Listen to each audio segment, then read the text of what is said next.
Hello दोस्तों, कैसे हैं आप। मैं दुर्गेश और आप देख रहे हैं दुर्गेश प्रोजेक्ट्स। दोस्तों एक वीडियो बना रहा हूं मैं, ये जो मेरा आउटपुट निकला है बल्ब्स का आफ्टर मल्टीप्लिकेशन का। तो ये मेरा आउटपुट है। ये अलग अलग फ्लोर के थे। एक फ्लोर पे ये 4 फ्लोर है, 1 2 3 4। 5वें फ्लोर में जो है बड़े छोटे छोटे बल्ब लगे हुए थे, तो उनका कुछ आउटपुट निकला नहीं था, इसलिए उन्होंने इसको इंक्लूड नहीं किया। इस वीडियो में ब्रीफ करना चाहूँगा कि आप कैसे अगर प्रोजेक्ट लगाना चाहते हैं तो कैसे कैसे आप लगा सकते हैं, क्या क्या इसमें प्रॉब्लम्स आती हैं, क्या क्या चैलेंजेस आते हैं, क्या मुझे आउटपुट मिला और क्या मैं इसको कंटिन्यू करूँगा आगे या मैं कर पाऊँगा क्या। तो दोस्तों सबसे पहले तो बताता हूँ कि बल्ब परचेज करने का आपका सही समय क्या है। सही समय होता है आपका मई जून के महीने में, क्योंकि ये बल्ब जम्मू कश्मीर से ज़मीन में से निकाल के देते हैं। जिस टाइम ये अगर आप उससे पहले इनको बल्ब को मंगाएंगे तो वो लोग जो है ये फार्मर्स हैं वहाँ के, वो उसको ज़मीन में से निकाल के देंगे, और जब ज़मीन में से निकाल के देंगे तो साथ में मॉइस्चर वगैरह सब कुछ आएगा और बल्ब की ग्रोथ पूरी नहीं हुई होगी। तो जिस भी कंडीशन में होगा वो आपको बल्ब निकाल के दे देंगे। लेकिन अब मई जून में क्या होता है कि वहाँ पे इनके ये कंप्लीट डोरमेसी में चले जाते हैं। डोरमेसी में तो उससे पहले चले जाते हैं, लेकिन उस टाइम इनका मॉइस्चर वगैरह भी सूख जाता है, तो आपको लगभग एक्चुअल वेट ही मिल जाता है जिसका आप पे कर रहे हैं। अब जैसे मैं अपना प्रीवियस एक्सपीरियंस बताता हूँ इस चीज़ के बारे में।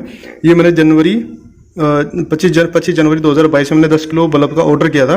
मुझे भी था कि जनवरी में बल्ब मंगा लूंगा, बल्ब मंगाने के बाद अपने यहाँ मिट्टी में लगा दूंगा, वो मेरे पास मल्टीप्लाई हो जाएंगे और मुझे अगस्त सितंबर में अच्छे ग्रोथ वाले बड़े बल्ब मिल जाएंगे।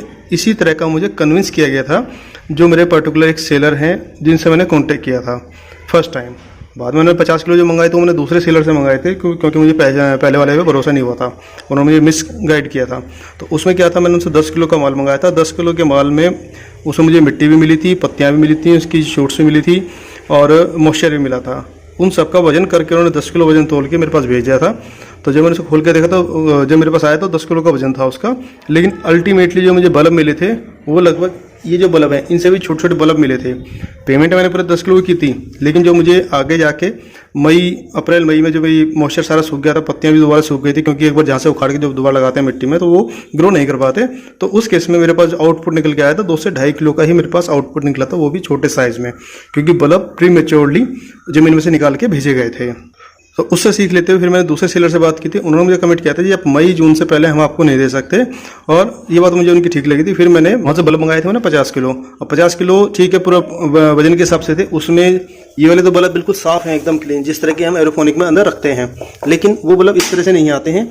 वो बल्ब अपन नेचुरली पूरी कवरिंग वगैरह, एक्स्ट्रा कवरिंग वगैरह इस सब के हिसाब साथ में आते हैं। तो वो सब क्लीन करने के बाद में फिर हमें इस तरह के बल्ब तब एरोफोनिक में रखने होते हैं।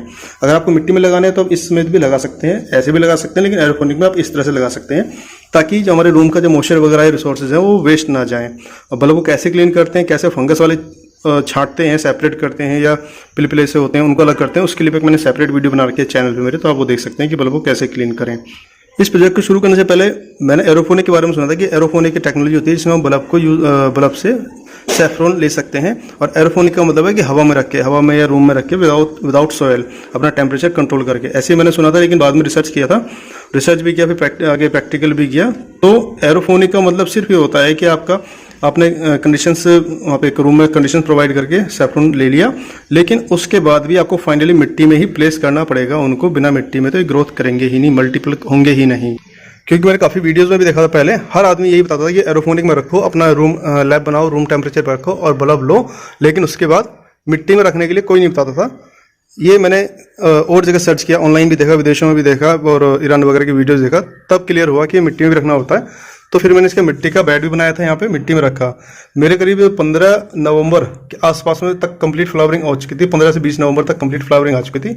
उसके बाद मैंने बल्ब को यहाँ पे शिफ्ट किया। बल्ब को शिफ्ट करने के बाद में 23 अप्रैल को ये मैंने बल्ब इसमें से निकाल लिया मिट्टी में से, क्योंकि ये डोरमेसी में जा चुके थे। डोरमेसी में जाने का पता करने के लिए किसी भी एक बल्ब को निकाल के देख लो, अगर उसकी जड़ में मॉइस्चर नहीं है, जड़ें मतलब जो है थोड़ी सूखी हो रही हैं, और पत्तियां तो ऑलरेडी सी सूख चुकी थी। जो मैंने पिछली वीडियो में दिखा रखा है कि पत्तियां पहले ग्रीन होती हैं फिर येलो होती हैं, और जब पत्तियां मुड़ के टूटने लगती हैं और जब बल्ब निकाल के देख लेते हैं तो उसके जड़ें सूखी होती हैं, तो इसका मतलब डोरमेसी में जा चुके हैं। और क्योंकि मेरा ऊपर का रूम टेम्परेचर है तो इसको मैं इस तरह से छोड़ भी नहीं सकता। अगर मैं छोड़ूंगा तो इसके ऊपर गर्मी इतनी होती है कि वो बल्ब सूखना शुरू हो जाएंगे ज़्यादा गर्मी की वजह से। और क्योंकि बल्ब डोरमेसी में जा चुके हैं तो इसलिए उन पर पानी का छिड़काव करने का फायदा कुछ नहीं है, इसमें अननेसेसरी फंगस लगने का डर रहता है। तो ये फिर मैंने यहाँ से निकाल लिए थे। अब क्योंकि इनको 15-20 नवंबर से लेकर 20-23 अप्रैल तक का ही टाइम रहता है, तो जितने भी ग्रोथ कर पाए थे ये उतनी ही ग्रोथ करी है। जबकि जम्मू कश्मीर में क्या होता है कि जम्मू कश्मीर में लंबे टाइम तक एक ठंडा मौसम, ठंडा एनवायरनमेंट रहता है, तो बल्ब जल्दी से डोरमेसी में नहीं जाते। जब अगर डोरमेसी में नहीं जाएंगे तो एक्टिव रहेंगे और अपना मल्टीप्लिकेशन करते रहेंगे। मल्टीप्लिकेशन से मतलब है कि मल्टीप्लाई तो अब भी करें हैं, लेकिन वो अपनी ग्रोथ करेंगे, साइज को बढ़ाते रहेंगे, जिससे कि हमें अच्छा साइज मिल जाता है। तो इसलिए पहली बात तो ये कि आपका अगर वहाँ से आप परचेज करना चाहते हैं तो आप मई जून से पहले परचेज करना आपके लिए बेहतर रहेगा, क्योंकि उसकी ग्रोथ तभी तक ही पूरी हो पाती है। आप उससे पहले मंगाएंगे तो आपके लिए वेस्ट है, वो साइज छोटे आएंगे, साथ में मॉइस्चर, मिट्टी और पत्तियां वगैरह आएंगे, उनका आपको चार्ज लिया जाएगा, लेकिन वो आपके किसी काम के नहीं होंगे। तो इसलिए आप करना चाहते हैं एरोफोनिक में, आप करना चाहते हो एरोफोनिक के साथ साथ आप इस बात के लिए प्रिपेयर रहिए कि आपको सॉइल में भी शिफ्ट करना पड़ेगा, और जितना लंबा टाइम आप सॉइल में शिफ्ट कर सकते हैं, बल्ब एक्टिव रह सकता है तो ग्रोथ करेगा। अदरवाइज जो आपको आउटपुट निकला हो मिलेगा वो छोटे साइज के बल्ब का मिलेगा, जो हो सकता है आपको नेक्स्ट टाइम एरोफोनिक में भी आप उसे यूज ना कर पाए, वो प्रोडक्टिविटी ना दे पाए।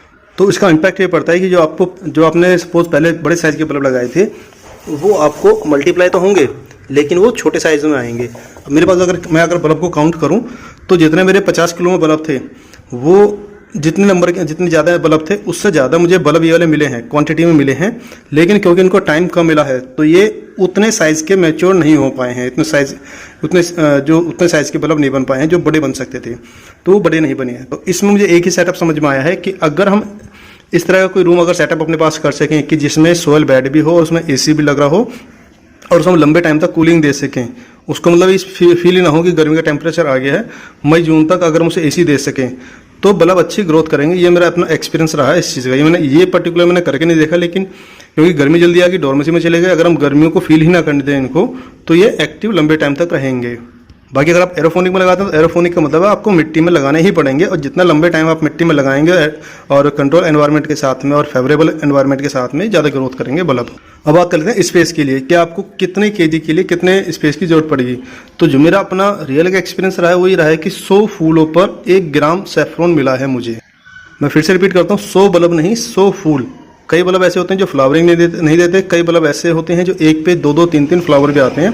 तो आपका 100 फ्लावर पे के जो से थ्रेड्स होते हैं सैफरॉन के, तो 100 फूलों पे आपका 1 ग्राम मिल जाता है। तो मेरे करीब 840 बल्ब ने फूल दिए थे, 840 फूल थे मेरे पास, जिससे मुझे कि 8.4 ग्राम का ये सैफरॉन मिला था।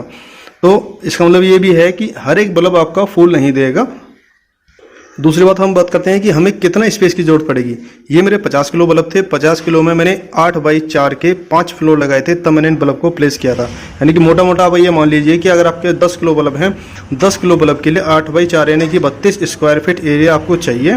तो अगर आप और दूसरी कैलकुलेशन ये थी कि अगर आप 1 किलो भी सैफरॉन अगर आउटपुट चाहते हैं तो मेरी कैलकुलेशन के हिसाब से 1500 किलो बल्ब हमें चाहिए, क्योंकि उसमें हर एक बल्ब आपका फ्लावर नहीं देगा, और बहुत से बल्ब ऐसे भी होंगे डबल ट्रिपल देंगे, और बहुत से नहीं भी देते हैं। ज़्यादा चांसेस होते हैं कि ना देने वालों के। या तो अब बड़े ही चूज़ करके बहुत ही बड़ी साइज़ के बल्ब लीजिए, 15-20 ग्राम से ऊपर के, उसमें आपकी कॉस्टिंग कितनी बैठ जाएगी जितना आपको आउटपुट नहीं मिलेगा। तो कुल मिला के ये है कि मेरी कैलकुलेशन के हिसाब से 1 किलो सैफरॉन के लिए हमें 1500 किलो बल्ब चाहिए, और 32 स्क्वायर फीट का एरिया चाहिए 10 किलो बल्ब प्लेस करने के लिए। तो इसलिए अगर आप प्लान कर रहे हैं कि आपको जो है जितना भी आपका आउटपुट चाहिए, जितना भी आप चाहते हैं सैफरॉन लेना, तो उस हिसाब से आप ये एरिया कैलकुलेशन कर लीजिएगा कि एरोफोनिक में रखने के बाद में क्या आपके पास मिट्टी में लगाने के लिए लैंड है, आपके पास स्पेस है क्या। और लैंड ऐसा होना चाहिए जिसमें जो कंट्रोल एनवायरनमेंट के अंदर हो। अगर उसमें मार्च के बाद में अगर गर्मी पड़नी शुरू हो जाएगी तो बल्ब डोरमेसी में चले जाएंगे और बल्ब का साइज ग्रोथ नहीं करेगा। अगर आप 15-20 ग्राम से बल्ब का ऊपर का बल्ब एरोफोनिक में लगाते हैं और आप फिर से मिट्टी में लगाएंगे ओपन एरिया में, तो आपको नेक्स्ट ईयर के लिए बड़े साइज के बल्ब नहीं मिलेंगे। हो सकता है वो आपको छोटे बल्ब मिले और ना एरोफोनिक में रख ना पाएँ। अब लंबा प्रोजेक्ट अगर लगाना चाहते हैं तो इन सब बातों का आप ध्यान रखिएगा कि आपके पास वो एरिया कंट्रोल एनवायरनमेंट के साथ में हो, और कम से कम आपके मई जून तक आप उसको ऐसा फील करा पाएँ बल्ब्स को उस एरिया में कि अभी गर्मी नहीं आई है, अगर ऐसा पॉसिबल है तो। और 1500 किलो बल्ब ही करीब, मेरे हिसाब से तो 1500 किलो बल्ब से ही 1 किलो के आसपास का ड्राई सैफरॉन मिलेगा। नेक्स्ट ईयर भी आपको अच्छा आउटपुट चाहिए तो आपको आज के टाइम में कंट्रोल एनवायरनमेंट फेवरेबल एनवायरनमेंट देना पड़ेगा बल्ब को। अब मेरी तरफ मेरे सजेशन है, बहुत से लोग मेरे कमेंट्स वगैरह पे आते हैं, कमेंट्स से भी और मेल भी आते हैं कि क्या हम इतना ले सकते हैं, क्या है। तो भाई मैं किसी को मना नहीं करता कि आप नहीं ले सकते, ना मैं किसी को ये कहता कि आप ले सकते हैं। मैं किसी को डिस्करेज या एनकरेज नहीं कर रहा, मैं सिर्फ अपना जो मैंने आउटपुट दिया है आपने मेरा जो प्रोजेक्ट रहा है उसमें मुझे क्या आउटपुट मिला है वो मैं शो कर रहा हूँ। हो सकता है मेरे प्रोजेक्ट में कुछ कमियां रह गई हो कि मैंने किसी फॉर्मल ट्रेनिंग नहीं ली है कहीं पे जाके या किसी को पे करके, अपने आप जो सीखा है उसके हिसाब से किया है। हो सकता है मेरे इसमें आउटपुट में कुछ गलती रह गई हो, तो आप भी अपनी तरफ से अगर आपने ट्रेनिंग ली है तो आप उसको अपनी तरफ से भी इंप्लीमेंट करके देख सकते हैं कि कैसे कैसे आपको मिलता है। और मैं एक कुछ बात चाहूँगा कि आप लोगों के काफ़ी लोग ऐसे जानकार होंगे जिन्होंने फॉर्मल ट्रेनिंग लेकर ये प्रोजेक्ट को लगाया है, तो मैं चाहूँगा वो लोग भी नीचे कमेंट सेक्शन में एक बार अपना आउटपुट बता दें कि उनको ग्रोथ कैसे मिली है बल्ब की, जिससे मैं अपना कंपेयर कर पाऊँ कि हो सकता है शायद मेरी तरफ से कोई ऐसी कमी रह गई हो कि जो मैं कंट्रोल ना कर पाया हूँ। और रही मेरी बात, तो मेरा मुश्किल है शायद मैं ये नेक्स्ट को कंटिन्यू करूं, क्योंकि मेरे पास केवल स्पेस इतना है कि मैं 50 किलो बल्ब को ही मिट्टी में प्लेस कर सकता हूं। और 50 किलो कैलकुलेशन के हिसाब से अगर मेरे 50 किलो के 50 किलो बल्ब भी इन केस अगर हर एक कोई फ्लावर देता है तो मैं 45 से 50 ग्राम ही सैफरॉन ले सकता हूँ, इससे ज़्यादा इसमें नहीं ले पाऊँगा। क्योंकि 50 किलो में जितने भी एवरेज के हिसाब से अगर 10-12 किलो का भी ईच बल्ब होगा तो इतने ही बल्ब इतने ही फ्लावर आएंगे, जिससे मुझे 45 से 50 ग्राम का ही केवल सैफरॉन, ड्राई सैफरॉन मिल पाएगा। तो मैं तो नहीं कर पाऊंगा इसको कंटिन्यू, क्योंकि जितने रिसोर्सेज लगा के मेरे पास ज़्यादा रिसोर्सेज है नहीं इसको बड़े लेवल पर करने के लिए। बड़े रिसोर्सेज का मतलब है कि बड़ा एक एनवायरनमेंट, बड़ा कंट्रोल एनवायरनमेंट जहाँ फेवरेबल कंडीशंस हो और इतना बड़ा लैंड एरिया हो जहाँ पे मैं गर्मी को रोक सकूँ, बल्बों को कूलनेस प्रोवाइड कर सकूँ। तो अपने तो मैं कोशिश करूंगा कि इन बल्ब से मैं कुछ बल्ब मैं अपने पास अब नेक्स्ट कमिंग ईयर में इन्हें डायरेक्ट मिट्टी में लगाऊंगा, गमलों में, पौधों में, और उसी में देखते हैं कि फ्लावर निकलते हैं नहीं निकलते। और बाकी बल्ब को मैं चाहूँगा इनको सेल करना। ये मेरे पास अभी जो मैंने 50 किलो ये बल्ब एक लगाए थे, 50 किलो एक मंगाए थे, और पहले जो 10 किलो मंगाए थे 10 में से 2.5 किलो मिले थे मुझे, और जो बाद में 50 किलो मिलाए थे उसमें भी करीब 4 किलो के आसपास का, मुझे कन्फर्म आइडिया नहीं है, 4 किलो के आसपास का मेरे को वेस्टेज निकला था। तो रफली आइडिया करीब मेरे 46-47 किलो के आसपास का मेरे पास बल्ब लगाए थे मैंने रूम के अंदर, जिसमें से ये जो मेरे सारे इन सब का मैंने वजन किया है, ये मेरे पास टोटल 12.5 किलो आए हैं आउटपुट में। क्योंकि अगर इनको ज़्यादा टाइम मिल जाता तो ये बड़े बड़े साइज़ के होते, बड़े साइज़ के होते तो इनका बड़ा वेट भी बढ़ता। हाँ, लेकिन मल्टीपल जरूर हुए हैं ये।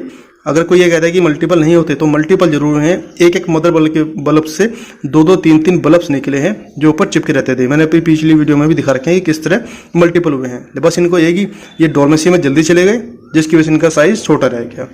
तो मैं इनमें से काफ़ी बल्ब को सेल करूँगा, निकालूंगा, और कुछ बल्ब ही अपने पास रखूँगा, क्योंकि मैं ये प्रोजेक्ट को रिसोर्सेज नहीं है मेरे पास बड़े लेवल पर करने के लिए, तो इसलिए मैं इसको कंटिन्यू नहीं कर पाऊंगा। मैक्सिमम टू मैक्सिमम केवल मैं 50 किलो ही बल्ब प्लेस कर सकता हूँ अपने पास, और सभी ने भी अगर दिया तो 50 ग्राम ही निकलेगा, उसमें फ़ायदा कुछ नहीं होगा मेरा। तो चलिए दोस्तों, कैसी लगी वीडियो आप बताइएगा। आपके कोई किसी जानकार ने भी इस तरह का प्रोजेक्ट लगाया हो, एरोपोनिक में लगाया हो या लगाना चाहता हो, जिसने लगाया हो वो अपने जो है एक्सपीरियंस शेयर कर दीजिए कमेंट्स में। जो करना चाहता हो उसके साथ आप ये वीडियो भी शेयर कर दीजिए।